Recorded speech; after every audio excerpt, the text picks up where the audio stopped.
السلام عليكم ورحمة الله تعالى وبركاته. مرحبا بكم متابعينا الكرام.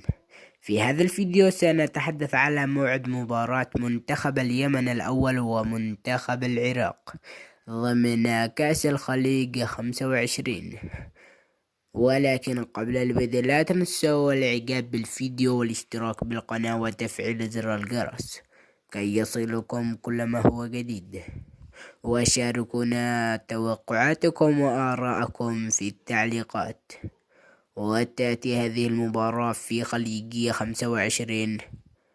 تاريخ المباراة 2023 شهر يناير يوم 12 من يناير، وذلك يوم الخميس. أما عن القنوات الناقلة فستكون منقولة عبر قناة العراقية الرياضية وقناة الكاس القطرية وقناة عمان الرياضية. وقت المباراة لم يحدد بعد. وصلنا لنهاية الفيديو ودمتم في أمان الله.